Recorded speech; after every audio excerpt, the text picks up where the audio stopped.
Mega love shoutout po sa inyong lahat mga kababayan, Luzon, Visayas, and Republic of Mindanao, Province of Netherlands, Nidigong, ang Davao City. Naku po, eto po mga kababayan, yung ating unang pag-uusapan sa mga oras at sa araw na ito, mga kababayan. So ngayon po, mga kababayan, may pumasok po na balita na kung saan, no, si Robin Padilla ay pasok daw sa Army Reservist. Nako po, Philippine Army Reservist. Mga kababayan, ganito po 'yan, no? Ang ating reaction dito. Sa totoo lang mga kababayan, wala naman pong problema itong pagkapasok, no, ni Robin Padilla bilang Army Reservist, no? Ang problema dito ay ang mga netizen. Mga kababayan, no? Walang problema kung mapasok si Robin kasi actually isa naman siyang senador. Actually, isa nga siya sa sinasabing matapang daw di umano. Yun nga lang, DDS, di ba? So ngayon mga kababayan, tignan natin yung komento, no, ng tao patungkol dito sa pagkapasok nga ni Robin, mga kababayan, sa bilang Army Reservist, no? Ito, tignan natin ha, mga kababayan, kung ano ang reaksyon ng taong bayan. Dito po ano po ito sa People's Tonight, no? People's Tonight Facebook page, no? So, alamin natin mga kababayan kung anong reaksyon. Ito po, basahin po muna natin ha. El Ticol, ayan, Padilla, Senator Robin pasok na sa PH Army Reservist Force. Ayan. Ipinagkaloob na ng Philippine Army Reserve Command ang ranggong Lieutenant Colonel kay Senator Robin Padilla bilang isang newly commissioned reservist officer ng hukbo.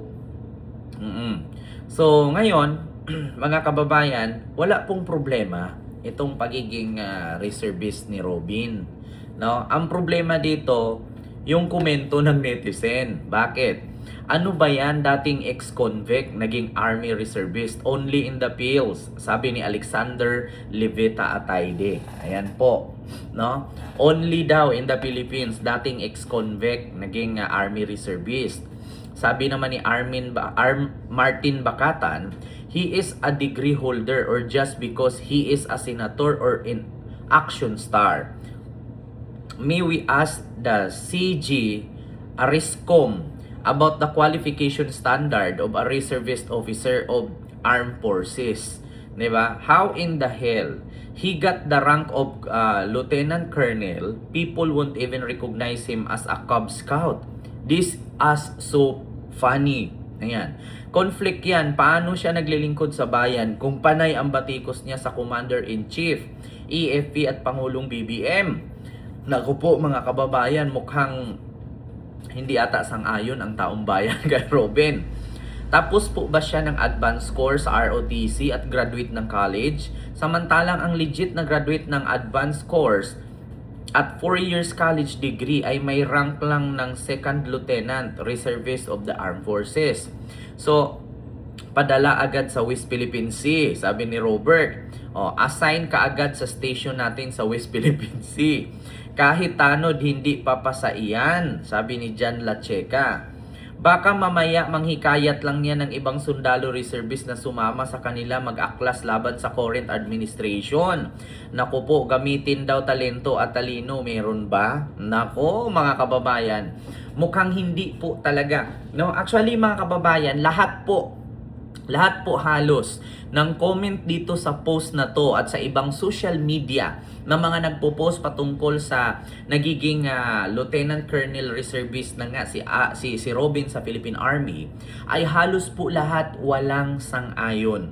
Mga kababayan, lahat po sila ay hindi sang-ayon, either hindi pumapayag, either kini-question ang kakayanan ni Senator Robin Padilla. Meron pa ngang nagsabi binaboy daw ng Armed Forces of the Philippines ang kanilang hukbo para ipasok si Robin.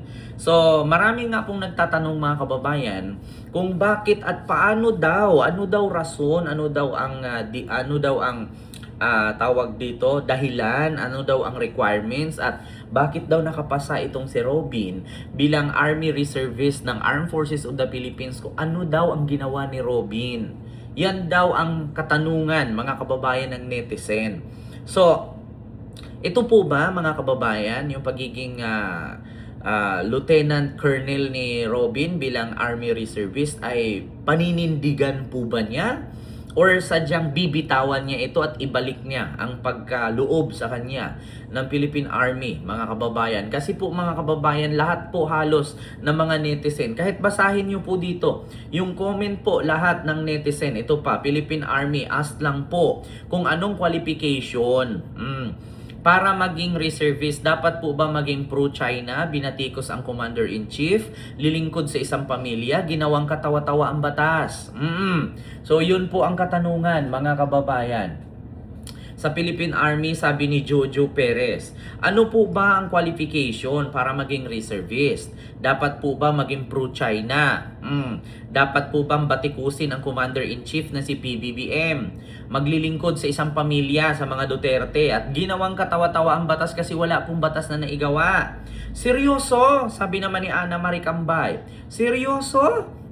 Bakit? He will protect the Philippines against the aggressors like China. His loyalty is with a certain family, not the country. BTW. What are the qualifications to be a so-called reservist for the EFP? God save the Philippines. Sabi ni Ana Marie. Sabi naman ni Tomcat, baliw. Isinama sa reservist ang artista o politiko para sumikat at makakuha ng boto sa taong bayan. Pero hindi naman maaasahan sa pagtanggol sa inang bayan. Ako po mga kababayan, sabi naman ni Huang Tongchua, ha? Ang katipunero ng China, nakakatuwa talagang Pilipinas. Patay ka bata ka. Naku, bumababa na talaga ang standard ng Armed Forces of the Philippines. Naku mga kababayan, mukhang nasisira yata ang Armed Forces of the Philippines dito.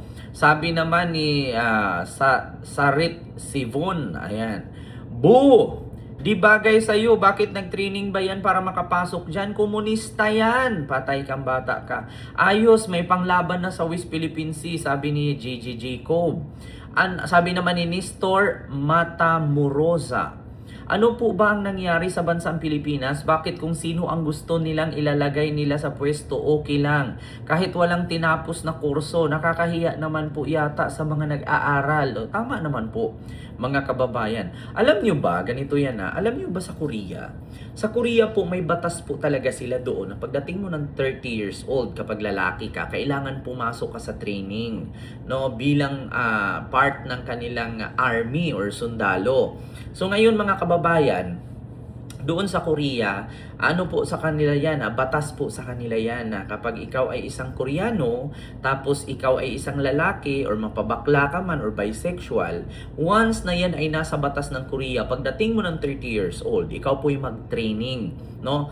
Para kahit anuman ang mangyari, no? Kahit anumang mangyari, kung anytime lusubin or sakupin ang bansang Korea or South Korea, ay marunong po itong mga kalalakihan sa Korea na makipagdigma. Kasi sila po ay nakapag-trainee, no? Kapag hindi ka po pumasa, patuloy ka pa rin hanggang sa pumasa ka. Yan po ang batas sa Korea. Pero dito sa Pilipinas, nakakapagtaka lang po, katulad kay Vilma Santos.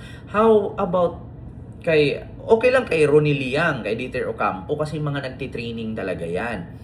Pero kay Vilma Santos, hindi po ako makapaniwala no na naging reservist siya. Ano pong training ang ginawa ni Vilma?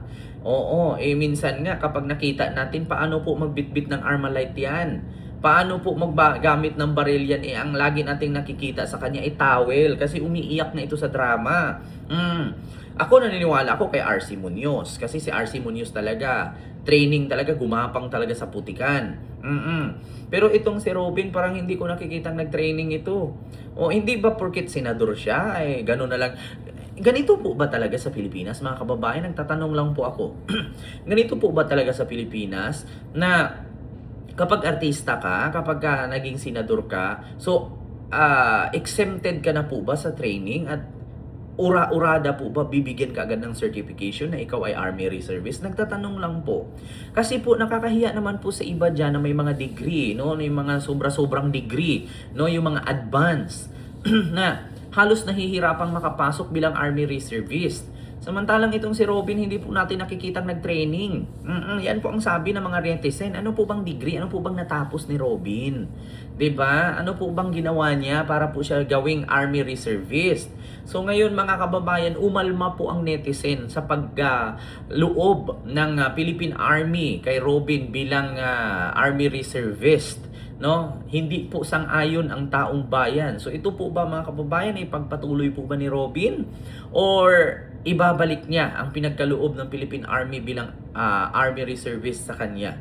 So yun po ay nagtatanong lang po tayo mga kababayan. Ako, nakakatawa na po itong ating bansa.